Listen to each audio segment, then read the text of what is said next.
Muy buenas tardes a todos nuestros seguidores, oidores y miradores de la Comuna de la Palabra.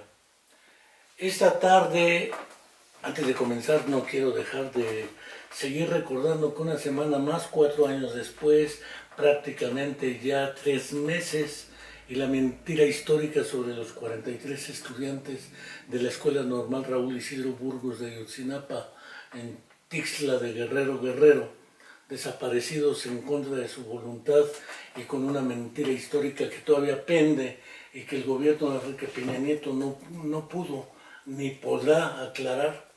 El problema le quedará como problema de Estado a Andrés Manuel López Obrador, porque aunque algunos hayan dicho a petición de Javier Sicilia que pidiera disculpas a las víctimas y sus familiares, hubo quienes dijeron, ¿y él por qué si él no era el responsable?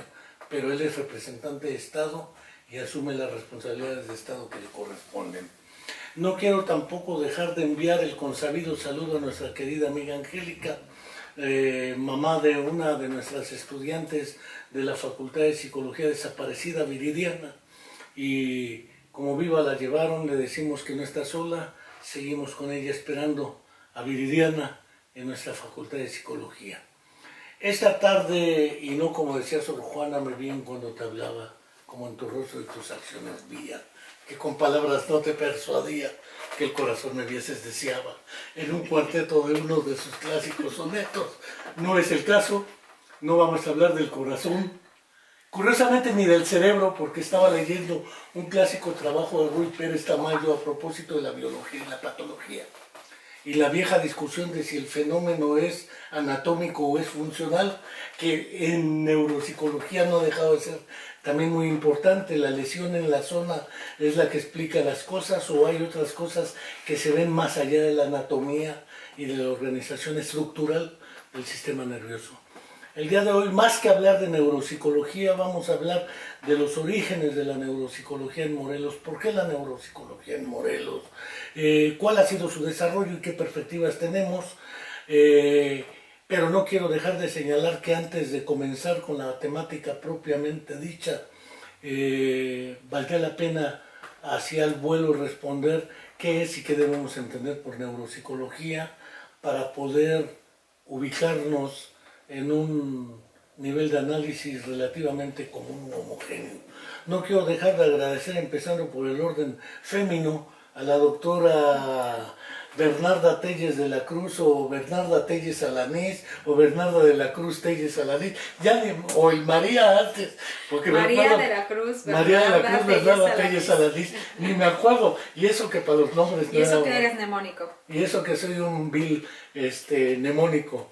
Y el doctor Víctor Manuel Patiño Torrealba, no quiero dejar de agradecerle su presencia esta ocasión, y para no robarme el micrófono y los minutos, pues está la pregunta lanzada: ¿qué debemos entender o qué es hoy la neuropsicología? Porque algunos dicen que es una rama de las neurociencias, pero eso implicaría entrar a qué son las neurociencias, o la neurociencia, o esos pleitos, y yo cierro mi boquita y empezamos con qué debemos entender por esta rama llamada neuropsicología, y a partir de ahí, por qué surge, cómo surgen Morelos, cuál es la trascendencia de esta antes y hoy, cómo se ha venido desarrollando en formación de investigadores, formación de clínicos, etcétera, etcétera. Y pues primero las damas, no quiero... Yo sostengo el micrófono, no hay problema. Puedes hablar con entera libertad y capta el micrófono todo. ¿Así? ¿Así? Sí. Ah, bueno, perfecto. Bueno, ¿qué es la neuropsicología? Encontramos muchas definiciones, como tú decías, ya en estos momentos se trabaja mucho asociándolo a las neurociencias, ¿no? Pero para mí queda una distinción muy clara. La neuropsicología es el estudio de los procesos psicológicos superiores, o de las funciones cognitivas o las funciones mentales, como lo queremos llamar, el lenguaje, el pensamiento, de su organización sistémica, es decir, cómo estas se están dando desde el punto de vista psicológico, cómo se van desarrollando, pero con una relación muy clara, o tratando de hacer una relación, eso cómo se asocia a estructuras cerebrales, ¿no?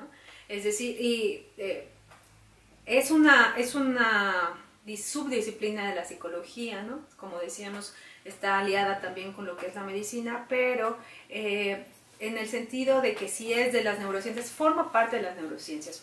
Desde mi perspectiva, las neurociencias son un conjunto de ciencias. No podemos decir la neurociencia, porque eso sería un conjunto o un solo corpus, ¿no?, de conocimientos. Y aquí no, tenemos varias disciplinas que están aportando al conocimiento del cerebro. Y entonces yo recuerdo en los primeros congresos de la Sociedad para las Neurociencias, en el Congreso Mundial, en el año 2003 que fui, ahí solamente te permitían, por ejemplo, que llevaras trabajos donde había una investigación con una técnica fisiológica, ¿no?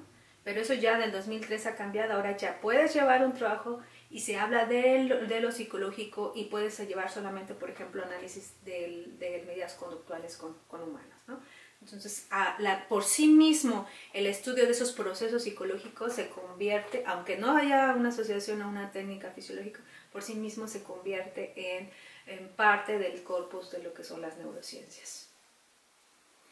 Sí, yo solamente, digo, además de decir que estoy de acuerdo con lo que dice Berna, nada más señalar que efectivamente al mismo tiempo, nosotros, además, nosotros que tenemos una formación de base como psicólogos, sí vemos muy claramente que para poder hacer neuropsicología tienes que saber psicología, ¿sí? No basta que se sepa sobre el cerebro. Hay quienes saben sobre el cerebro, pero si no sabes psicología, no puedes hacer neuropsicología. Y por eso nosotros, al mismo tiempo que reconocemos que la neuropsicología se ubica dentro de un campo en el que confluyen diversas disciplinas que tienen que ver con el estudio de distintos aspectos del sistema nervioso. La especificidad que tiene es que precisamente lo que estudia son estos procesos psicológicos o mentales o funciones psicológicas superiores, como los llamó Vygotsky. Entonces, pero sí, por eso ha habido quien la ha definido como un campo de especialización de la psicología, y a nosotros nos parece bien porque se tiene que saber psicología para ser neuropsicólogo. De hecho, Luri, antes que ser médico, neurólogo, era psicólogo. Así es. En una época en que la psicología era prácticamente naciente. El único que no era ni médico ni psicólogo era Vygotsky, que era abogado, sí, y crítico de arte. Pero regresando un poco a esta idea, se ha hablado de la explicación de la relación del comportamiento humano, la conducta, la cognición, o el término que de momento utilicemos para referirnos a ella y su relación con la actividad cerebral. Originalmente está vinculada, antes que la investigación, a la clínica del diagnóstico y rehabilitación de las consecuencias, llamémosle psicológicas, del daño cerebral directamente, independientemente de cuál sea la causa de dicho daño.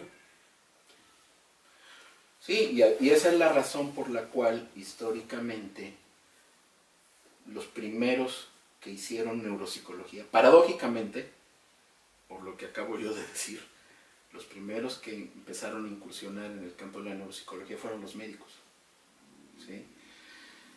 Por ahí andaban los fisiólogos, ¿no?, haciendo su investigación también, pero estamos hablando de mediados del siglo XIX. ¿Y por qué los médicos? Precisamente porque fue ante los casos de personas que sufrieron daño cerebral, que no murieron y que quedaron con secuelas, que se empezó a estudiar cómo se relacionaba la estructura y el funcionamiento del cerebro con distintos aspectos como el lenguaje, la conducta, etc., ¿no? Pero ¿quiénes son los que veían a esas personas? Los médicos, ¿sí? No existía la psicología por lo demás. No existía la psicología, y esta es otra paradoja. Porque no existía la psicología, pero nosotros bien podemos ubicar el nacimiento de la neuropsicología en esos años, ¿sí?, en los que todavía oficialmente la psicología no se había, digamos así, independizado, ¿no?, como una ciencia. Sí, son situaciones curiosas, ¿no? Pero sí, efectivamente, los médicos fueron los primeros que incursionaron en esto. quizá valga la pena, tú eres de la primera generación de neuropsicólogos de esta universidad, ¿no? ¿Quieres que te platique la historia? Platícame la historia. Te platico la historia. Yo me sé pedazos, Víctor se sabe otros pedazos, Sí. pero tú eres el resultado experimental de un proyecto que no cuajó fácilmente, pero que a la vuelta de los años es una de las áreas mejor consolidadas y muy desarrolladas en nuestra Facultad de Psicología, originalmente Escuela de Psicología, y que, pues no solo tú, sino un cúmulo de personas que han descollado, valga la expresión, en el ámbito de la investigación, de la docencia, de la formación de investigadores y desde luego de la práctica clínica. Sí, bueno, cuando me invitaste a este tema fue muy padre porque me acordé de cuando era muy joven, en el año 91 que entré a estudiar psicología. Fue una maravilla y encontré o me quedé reflexionando que aquí se juntaban tres historias, la mía personal, la de mi formación, la de específica de la Facultad de Psicología en la construcción de una maestría en neuropsicología y un parte de lo que estaba pasando en México, que es lo que yo podría referenciar. Yo entré en el 91 y era el plan de estudios 86 a la Facultad de Psicología y me tocó la suerte que estaba lo que eran las escuelas de psicología, la famosa escuela de Vygotsky, la escuela de Lacan, la de Vallon y la de Freud, ¿te acuerdas? Y tú eras el que llevabas la escuela de Vygotsky. Entonces yo en el primer semestre me empiezo a enfrentar, tratándome de acordar de las psicólogas, estaba Cecilia, ¿te acuerdas? Y Patti. Ellas eran ya de los últimos semestres y con ellas empezamos a revisar todo lo que era la lectura sobre Vygotsky, textos en inglés porque no había muchas traducciones y pensamiento y lenguaje que era de la publicación de La Habana, ¿no? De esta editorial cubana. Entonces yo empiezo a aprender cosas de neuropsicología en primer semestre de la Facultad de Psicología. Y después, más adelante, me toca ver cuando se crea el Centro de Atención Neuropsicológica, el CAN, con una división de atención para niños, liderada por la maestra Elsa Roca, y una división de adultos liderada por Víctor Patiño, ¿no? Y se trabaja el CAN, se trabajaba en un espacio por Boulevard Cuauhnáhuac, y después se trasladan ya a lo que era en ese entonces en la UNICEF. Es cuando a mí me toca estar en prácticas, todavía en la licenciatura, ya en el último grado. Y Víctor se va a estudiar la maestría en neuropsicología en el 94.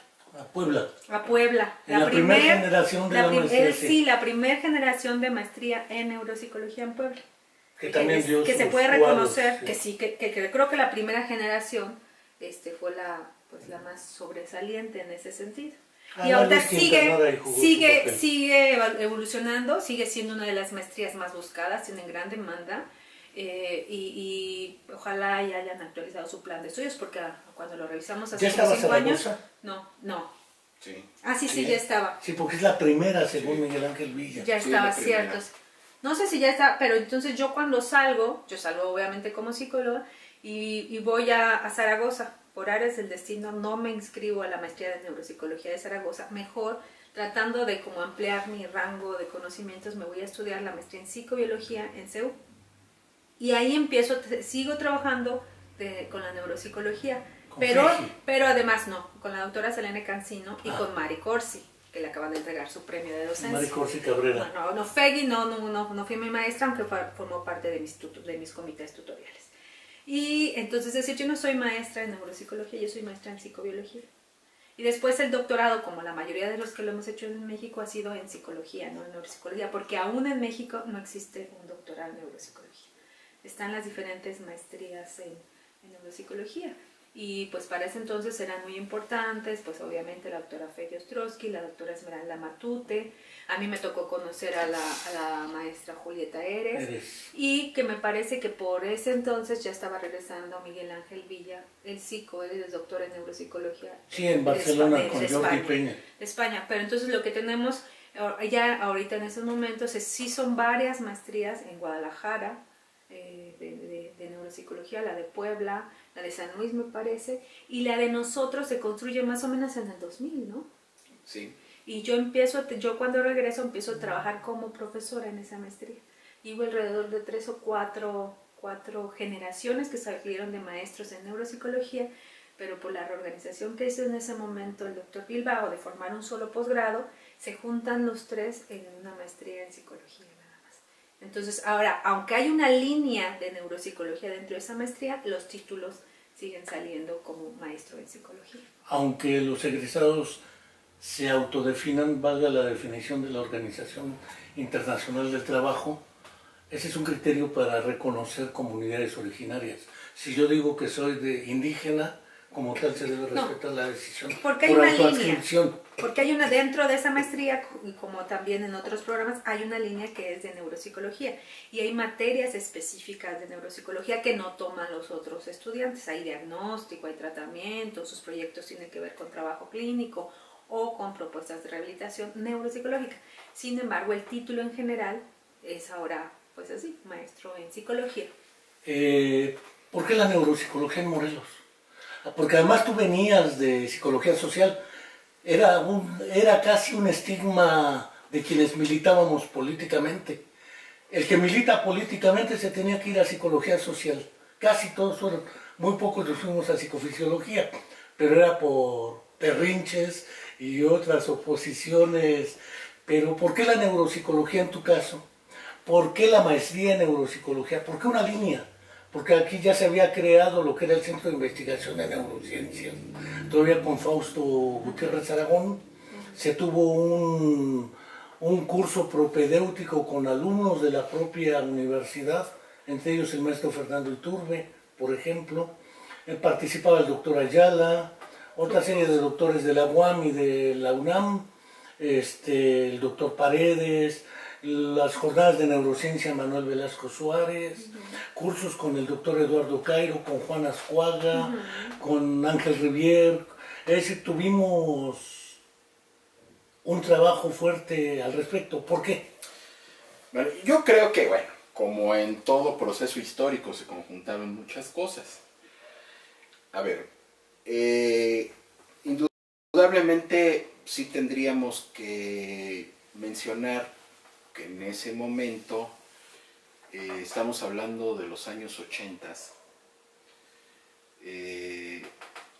aquí en Morelos, bueno, pues finalmente confluimos algunas personas que traíamos ya, pues digamos, cierta formación, aunque fuera autodidacta, dentro de esta tradición.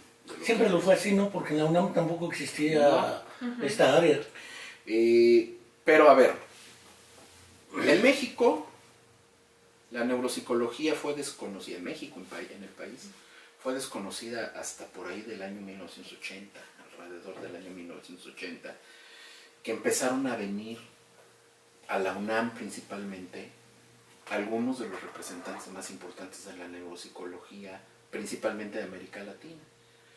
En aquella época nosotros estudiábamos en la UNAM, éramos estudiantes de la UNAM. Y nos tocó conocer a Juan Ascuaga, nos tocó conocer a Alfredo Ardila, nos tocó conocer probablemente a Eduardo Cairo. A Eduardo Cairo, a Mendilajarzu probablemente también. Que recién falleció, ¿no? Que son gente pues ya tenían formación, algunos de ellos habían estudiado neuropsicología en Moscú, en otros lugares, ¿no? Pero en México esto no se conocía, ¿no? Entonces, quienes en aquel entonces nos tocó en suerte conocer esto en la UNAM, porque nosotros éramos estudiantes, empezamos a buscar información por nuestra cuenta y fue que conocimos a Luria, ¿sí? Te acordarás que en aquella época los libros de Luria se conseguían fácilmente, muchos de ellos en las librerías, ¿no? Porque pues aquellas ediciones de Fontanella y se conseguían, y empezamos a trabajar en esto. Por azares del destino nosotros llegamos aquí a trabajar a la Universidad Autónoma del Estado de Morelos en el año 86 y nos encontramos con un plan de estudios, como mencionaron el otro día que vinieron aquí a este programa, Fernando y René. Fernando y René, pues acababa de ocurrir un cambio en el plan de estudios y había cosas muy novedosas. Entre ellas, el cambiar una asignatura que se lleva mucho todavía en muchos planes de estudio de psicología en el país, que se llama Bases Biológicas de la Conducta, o simplemente llevar neuroanatomía, a llevar una cosa que se le llamó neuropatología correlativa, que ya pone el énfasis en el estudio de los trastornos, ¿no? Ahí empezamos nosotros a trabajar, y bueno, es una materia que tú impartiste a mí me tocó en la facultad. Y entonces, como en 8 materias, ¿no? Y entonces, bueno, ahí tú jugaste un papel importante porque empezaste a introducir la lectura de estos textos, el análisis de estos temas en la Facultad de Psicología. Que estaba, o sea, no entró forzado porque estaba esta asignatura, pues que si nosotros lo revisamos bien, a eso se refiere. Esa asignatura bien podría haberse llamado neuropsicología, ¿no? Pues ahí revisamos el hombre con su mundo destrozado, el hombre que confundió a su mujer con un sombrero, obviamente el cerebro en acción, sí, claro, por mencionar algunos. Y posteriormente, pues sí, efectivamente, pues ninguno de nosotros había estudiado neuropsicología, porque no se estudiaba neuropsicología en México, ¿sí? No existía ningún programa. Pero comenzamos a hacer trabajo práctico, y una coyuntura muy importante fue la del sismo del 85, que estábamos nosotros todavía en la Ciudad de México y que nos tocó trabajar con los damnificados, pues, en todo lo que fuera necesario, pero entre otras cosas ahí empezamos a trabajar, que nos encontramos casos, ¿no? Y empezamos a analizar y empezamos. Entonces, ya acá, efectivamente, comenzamos en el año 90 un pequeño seminario extracurricular en la Facultad de Psicología. Estaba ahí la maestra Elsa Roca de Licardí, la que ya mencionó Berna, y yo, que éramos quienes coordinábamos ese seminario, y llegaron algunos estudiantes que fueron todavía antes de Berna, ¿no? Ahí estaba la maestra Ana Ruth, estaba... Nápoles, aunque... No, Nápoles es después. Es de mi generación. No, quienes estaban al principio estaba Ana Ruth, estaba Raimundo Rojas, que ahora trabaja en educación especial en Tepoztlán. Estaba Elizabeth Veleira. Ojeda, sí. ¿Sí? Que digamos fueron los primeros estudiantes que empezaron a formarse ya más específicamente en esto, y con quienes se abrió el proyecto del Centro de Atención Neuropsicológica, ¿sí? Que fue en el año 91, justo cuando Berna entra a la Facultad de Psicología, ¿sí? Y de ahí, ese programa hasta nuestros días sigue funcionando, ¿sí? Y bueno, directamente la maestra Elsa y yo estuvimos a cargo de ese programa, primero en un lugar que nos prestaban, un local comercial que nos prestaban en el Boulevard Cuauhnáhuac, ahí por el Tizoc. Sí. ¿Sí? Pero después, cuando se inaugura lo que fue la UNICEF, instalaciones que ahora son las instalaciones del CIPSI, ¿sí? Pues nos cambiamos ahí, nosotros siendo profesores de la Facultad de Psicología, y abrimos ahí el programa de atención. Y lo coordinábamos la maestra Elsa y yo, y posteriormente, bueno, ya fueron siendo otras personas las que fueron tomando la estafeta, ¿no? Ahí fue donde ya otros compañeros estudiantes, entre los cuales estuvo Berna, y ella misma se acordará quién. Mari Cornejo, ¿te acuerdas? Rosario Ramos. Ella vino después. Ah, Charo, sí, claro. Pero ella fue después, ¿no? Así de los primeros estaba Mari Cornejo, algunos otros, ¿no? Entonces, y hasta ahora, ¿no? Y tener ese programa, en ese momento, a la Facultad de Psicología de la UAM la posicionó en esto a nivel nacional, porque éramos los únicos que aun cuando curricularmente no existían materias de neuropsicología, sí teníamos un programa con seminarios extracurriculares y donde se formaba gente y un servicio de atención a la comunidad.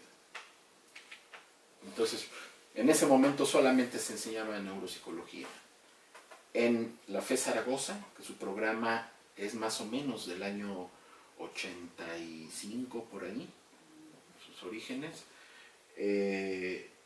la maestría en Diagnóstico y Rehabilitación Neuropsicológica de Puebla y nosotros. Había un diplomado en neurología del cual venía Yolanda Chemor y ese en el grupo, Instituto Nacional. en el Instituto Nacional de Neurología y probablemente el Instituto Nacional de la Comunicación Humana ya tenía un programa también de diagnóstico neuropsicológico, pero no de formación. Pero cerraron además. Sí, cerraron y ahí quedó.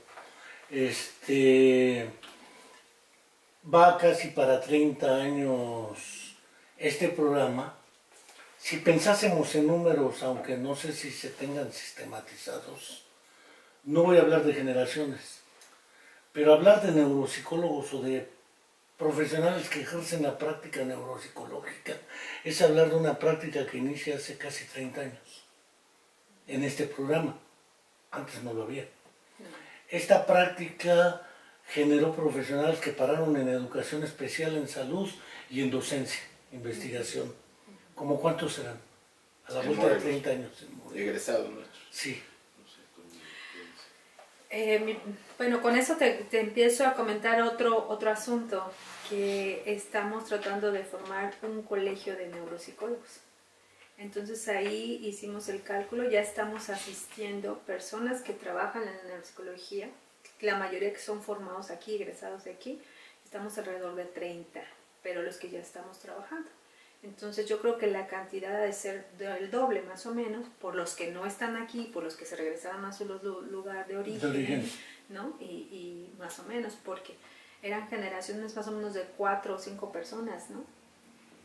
Sí. 4 o 5 personas. Pero es que además yo creo que ahí te estaríamos hablando de las personas que estudiaron ya la maestría, ¿no? Sí, estamos hablando de los egresados. Y la maestría, tuvimos una maestría en el año 2000.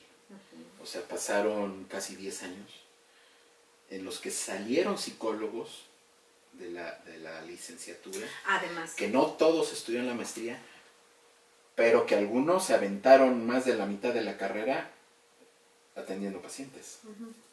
Sí, porque además el sistema de prácticas de la facultad era un sistema de prácticas muy generoso. No eran prácticas de observación, eran prácticas de intervención en escenarios reales. Por ejemplo, tenemos el caso de personas, ya que mencionábamos a Raimundo, ¿no? Raimundo no estudió una maestría en neuropsicología después, pero Raimundo se va al campo de educación especial, en donde seguramente que muchas de las herramientas y de las cosas que aprendió acá en la neuropsicología le han servido y las ha aplicado en su trabajo, ¿no? Se han mencionado dos cosas que son interesantes. Una, la cantidad. Si ponemos 50 a lo largo de prácticamente 30 años, nos está dando entre 4 y 6 por año.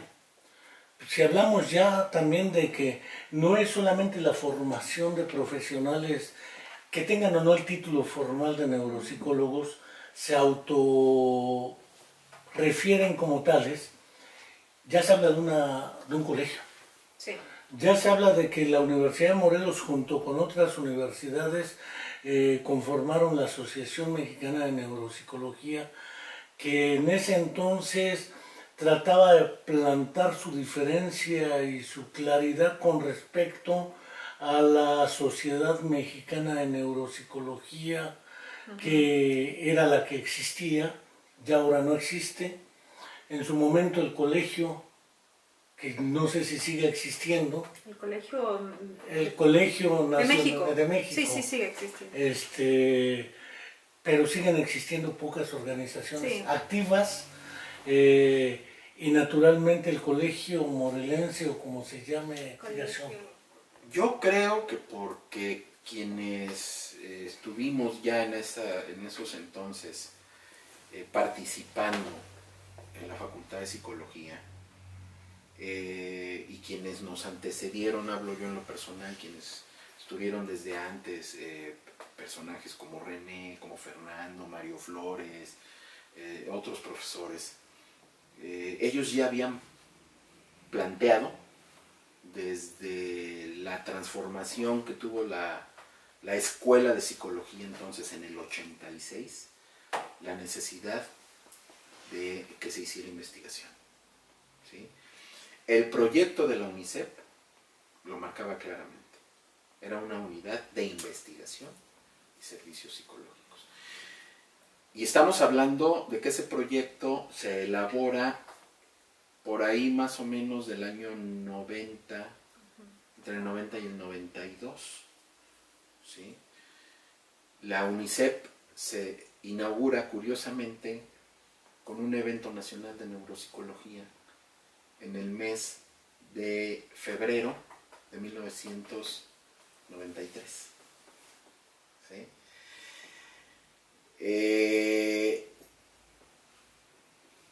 Estamos hablando de varios años antes de que la UAM se autodefiniera formalmente como una universidad orientada a la investigación. Ya la Facultad de Psicología tenía claridad desde 10 años antes, porque estamos hablando de que en el 96 fue cuando se autodefine así la universidad. No, de todas maneras ya estaba el CEAMIS, ya estaba claro, ya el existía, CIM, el CIM, sí, etcétera. sí. Pero en psicología ya se había planteado la necesidad de que la propia formación de los estudiantes tuviera en la investigación uno de sus fundamentos. Entonces, de manera natural, pues estábamos ya en esa dinámica, ¿no? Y pues ahí empezamos a trabajar en esto, e inclusive algunas de las personas que estábamos ya involucradas en esto, emprendimos pues el proyecto de formarnos como investigadores. ¿Sí? Entonces, era como una visión ya programática, ¿no? El de hacer la investigación también. Y Bueno, a mí me llega muy natural. O sea, para mí, yo llego en ese momento, en el 91, ya esto ya estaba trabajado. O sea, yo recuerdo que uno de los primeros trabajos que hicimos fue un reporte de investigación para el Congreso Mexicano de Neuropsicología. O sea, era que estuvieras en la práctica, que estuvieras viendo pacientes, que estuvieras haciendo evaluaciones, pero al mismo tiempo que eso lo documentaras en un reporte de investigación, que creo que fue una de las cosas que hizo, por ejemplo, Luria, en el sentido de que era un excelente clínico. O sea, podía hacer ciertos análisis, pero documentó todo eso de manera sistemática y creó hipótesis, ¿no? Que después, cuando existieron todos estos métodos de resonancia, por ejemplo, magnética, se han comprobado, ¿no? Entonces, esa labor investigativa en los 90s, ya en la facultad, era algo muy, muy natural. Ahora, también lo que recuerdo es que las investigaciones en neuropsicología eran en el sentido de ser clásicas, porque eran sobre los síndromes neuropsicológicos. Es decir, qué pasaban los trastornos de afasia, qué pasaba con las agnosias, qué pasaba con pérdidas de memoria, así muy siguiendo esa neuropsicología clásica. Y ahora hemos tenido una transformación porque ya no solamente tenemos lesiones locales o focales del cerebro, sino que la neuropsicología se ha ampliado al diagnóstico y a la intervención en trastornos, por ejemplo, más generales, inclusive trastornos psiquiátricos o trastornos donde no hay una lesión específica o muy localizada, sino que sabemos que hay una alteración funcional o global del cerebro que no se refiere a una estructura específica, sino tal vez alteraciones, ¿no?, de neurotransmisores. Entonces se ha ampliado la investigación, la podemos ver en todo el rango de las edades, en adultos mayores, en personas que tienen problemas con el abuso de drogas. Es decir, en ese sentido, creo que el campo de trabajo, de acción, de diagnóstico, de tratamiento y de investigación ahora es muy grande. Y yo creo que en los 90s y principios de los 2000 fue un campo muy fructífero. Pero a mí algo que me cambió fue en el 2000, hace algunos 4 años, que llego a Tenerife y me invitan a dar una charla y me dicen, es la inauguración de la Sociedad Canaria de Neuropsicología.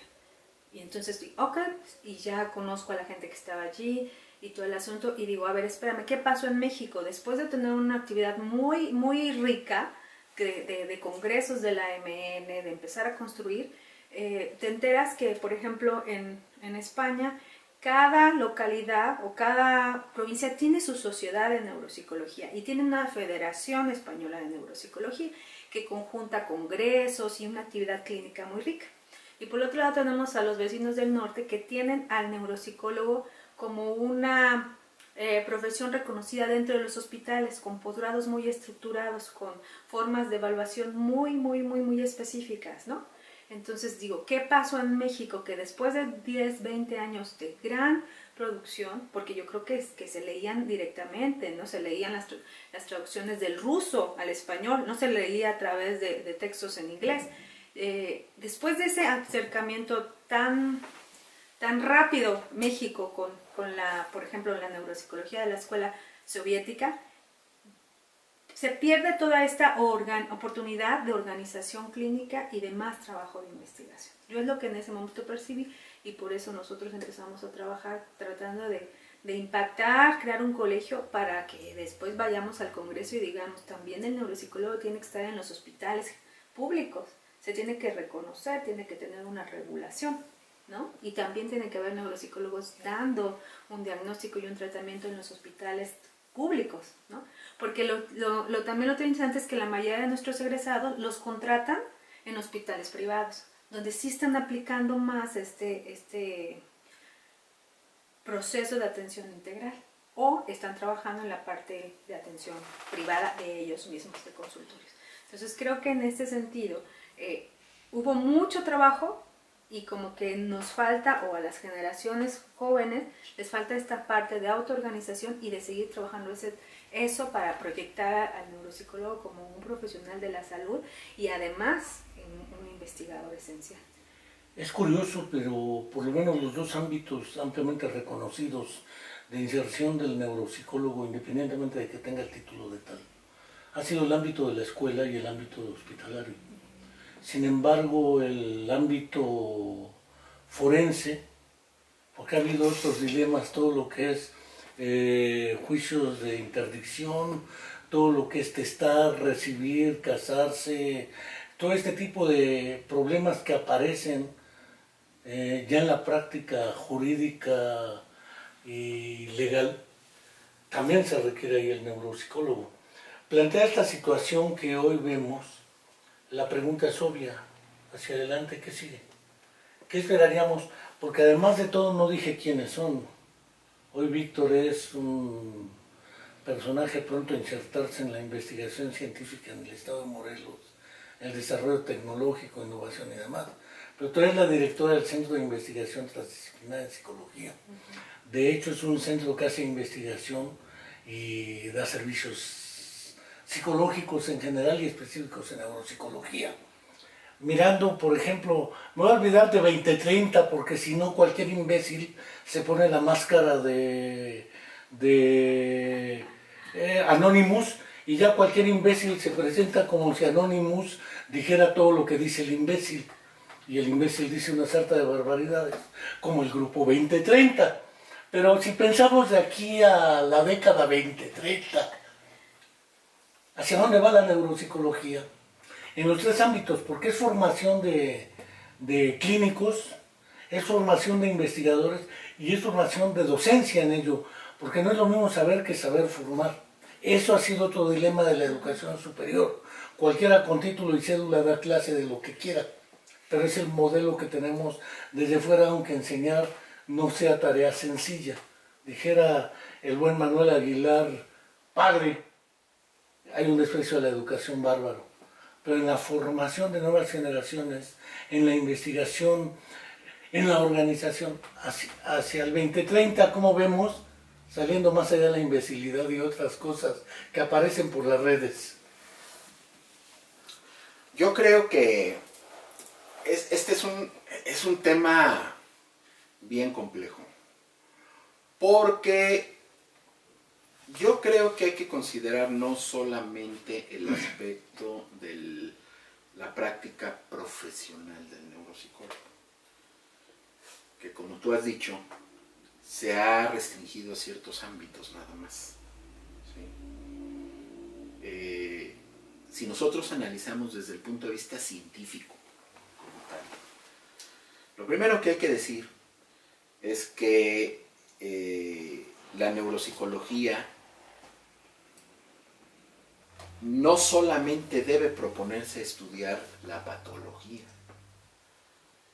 y no solamente explicar la patología, sino que desde el punto de vista científico tiene que aportar elementos para explicar la generalidad, ¿sí? Patológica y no patológica, sin meternos en el dilema de qué es lo patológico y lo normal, etc. Sí, me estoy refiriendo no solamente a explicar los casos clínicos en donde hay lesiones cerebrales, etcétera, etcétera, sino aportar a la explicación del ser humano. ¿Sí? Esto nos lleva a tratar de ampliar los horizontes teóricos y epistemológicos, en donde el neuropsicólogo, que desafortunadamente también mucho ha caído en el neuropsicólogo, pues ve el cerebro y su relación con los procesos tal y tal. Sí, pero el cerebro a su vez forma parte de todo un cuerpo, que forma parte de una persona, que forma parte de un complejo red de vínculos y relaciones sociales, etcétera, etcétera, ¿no? En estos tiempos se ha planteado mucho el avanzar en ciencia hacia explicaciones más integrales, hacia investigaciones inter y transdisciplinarias, hacia el ir también traspasando los límites que las disciplinas científicas históricamente han trazado para dividirse entre unas y otras. Entonces, si nosotros vemos estas dos cosas, sí es cierto, el neuropsicólogo tiene una práctica específica, concreta, pero la neuropsicología, como parte del contexto de las ciencias, pues también tiene que caminar hacia una perspectiva más amplia y más integradora. Entonces, esto hace que el tema sea un tema complicado, pero muy interesante, ¿sí? Cómo nosotros tenemos que seguir, cómo nos tenemos que plantear ahora la formación del neuropsicólogo. El neuropsicólogo siempre ha tenido esa demanda, incluso, de trabajar en equipo. Nosotros como neuropsicólogos siempre hemos estado tratando de que los médicos entiendan que nosotros servimos para algo y que los pacientes, una vez que el médico les salvó la vida y una vez que los da de alta, no pueden regresar a realizar su actividad normal, cotidiana, etcétera, si no pasan por un proceso de rehabilitación, ¿sí? Y poco a poco algunos sectores, algunos médicos, etcétera, van entendiendo que ahí hay otros profesionales que pueden ayudar a que la persona se pueda recuperar, ¿sí? Ese es un ámbito muy concreto de la práctica profesional del neuropsicólogo, ¿sí? Y ahí hemos sido muy demandantes de que nos dejen participar en los equipos interdisciplinarios, ¿sí?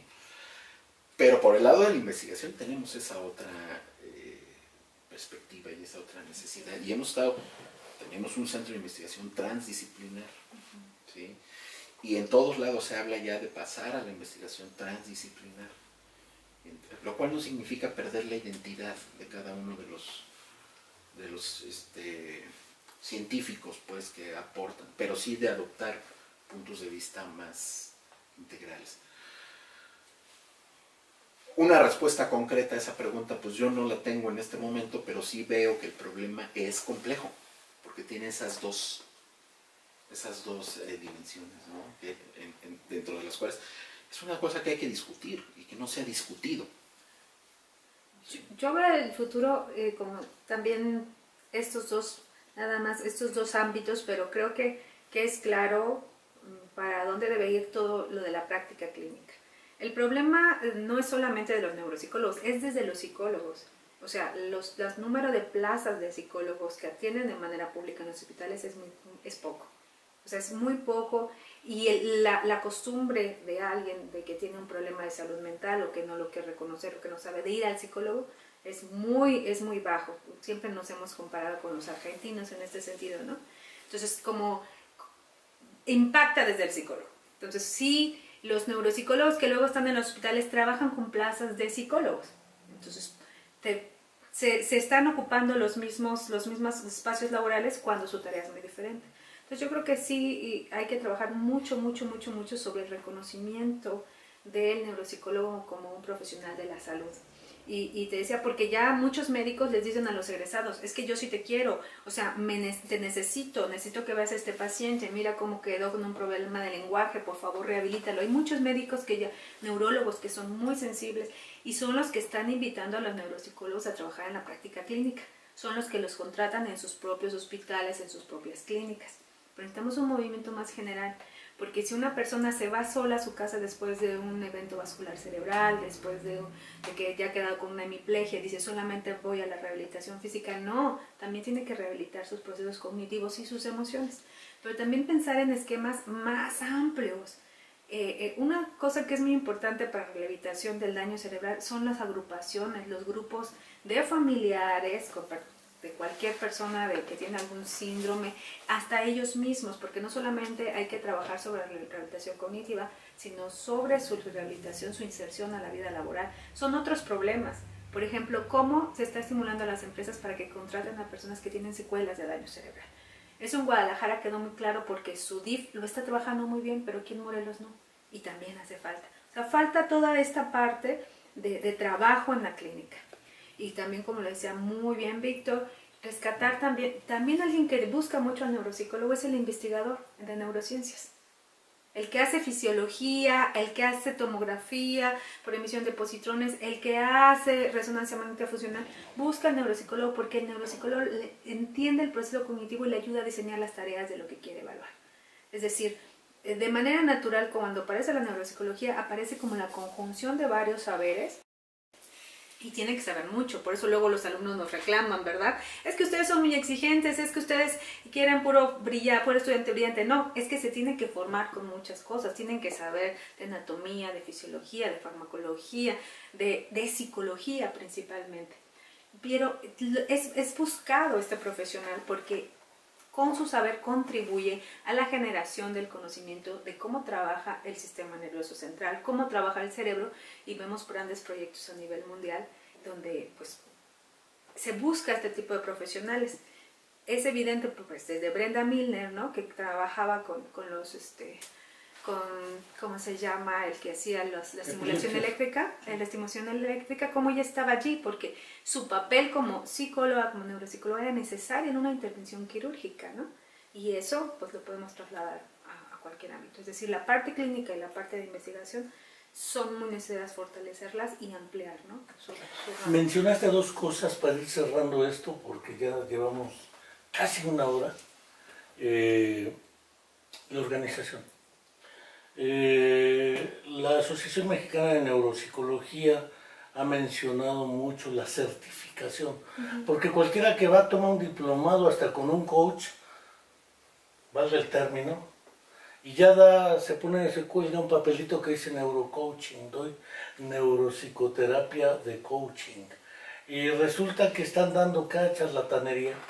Este asunto de la certificación, este asunto de la organización en colegios, asociaciones, sociedades, porque efectivamente la rehabilitación basada en la comunidad, válgase la expresión, algo que Ted Judy y otros han sistemáticamente planteado, y la psicoterapia junto con la rehabilitación neuropsicológica, porque pues depresión, una serie de cambios emocionales en toda la estructura y dinámica familiar aparecen inevitablemente, por no mencionar otros que alguna vez, off the record, comentábamos a propósito de la sexualidad de posinfárticos, que ya les da miedo porque no sé que se van a volver a infartar, y entonces más vale permanecer en el celibato postraumático hasta los problemas legales. Pues llevas un parapléjico a tener sexo porque ya se trata de blancas. No, está complicadísimo el asunto de la rehabilitación basada en comunidad y en contextos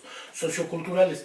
Pero fuera de ello, este asunto de la certificación, códigos de ética, que no sean reglamentos, porque luego hacen reglamentos que no tienen mecanismos de exigibilidad y dejan de ser códigos de ética para convertirse en no te ligarás a la paciente. Bueno, y si se la ligan, ¿qué? Porque ha pasado históricamente en esto de los códigos de ética. ¿Qué perspectiva le vemos ahí? Pues bueno, yo creo que sí es necesario que se haga todo esto. Veo que en México se ha avanzado muy poco al respecto. Más yo creo que no se ha avanzado nada. Porque esto de la certificación yo lo vengo escuchando desde hace más de 10 años. Y realmente no se ha avanzado. A mí me parece que esta estrategia que mencionaba Berna, de ir trabajando en colegios, porque además son los colegios quienes certifican. Entonces, por lo menos desde el ámbito de la psicología, ¿no? En colegios, e irlo haciendo por regiones, por estados, etcétera, me parece que es una buena estrategia porque permite avanzar mucho sin tratar de abarcar tanto, ¿no? Y esto además tiene que ir aparejado, efectivamente, no con la elaboración de reglamentos o cosas de este tipo, o mandamientos y demás, sino por la definición de cómo queremos formar también a las nuevas generaciones de neuropsicólogos. Es decir, ya no deberíamos de estar discutiendo lo mismo cada vez que se reúnen los neuropsicólogos, ¿no? Es decir, se tendría que ir teniendo una agenda muy clara sobre la cual se vaya trabajando y que tenga que ver con estos aspectos, ¿sí? Sobre todo la formación de los neuropsicólogos, ¿no? Y evidentemente, pues toda la gestión que se tiene que hacer para que se reconozca. Después una federación global. Ahora se refuerza con la idea, México es enorme. O sea, cuando nos reunimos todos los neuropsicólogos de aquí, de acá, pero nos reunimos una vez cada 2 años, ¿no? Y realmente lo que hace un colegio local, regional, es favorecer la vida colegiada, inmediata. Y eso sirve también de autorregulación y de mejora.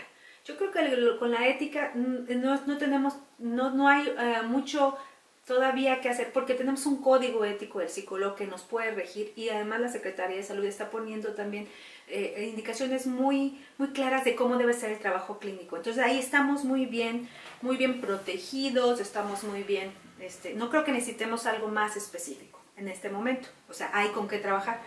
Pero la vida colegiada creo que sí hace falta, es decir, estar recibiendo más capacitación, que haya sesiones, por ejemplo, de explicación de casos, ¿no? Vida, ¿no? Más vida entre la gente que ejerce de manera clínica. Y de esta manera hacer fuerza para exigir cosas como el reconocimiento. Y si nosotros nos autorregulamos, podemos saber quién sí tiene la preparación, no el título, sino la preparación. Y entonces sí, de decir y no recomendar a personas que están haciendo el neurocoaching, ¿no? O masajes psicológicos o ¿cómo se llama? Programación neurolingüística o frenología, ¿no? Entonces, sí, creo que eso nos puede ayudar, es un mecanismo y que debemos de tener también, como dice Víctor, una agenda más ambiciosa a nivel nacional. O sea, estar conscientes de que ya pasaron años de formación, ya la neuropsicología se ganó su lugar y ahora necesitamos oficializarla.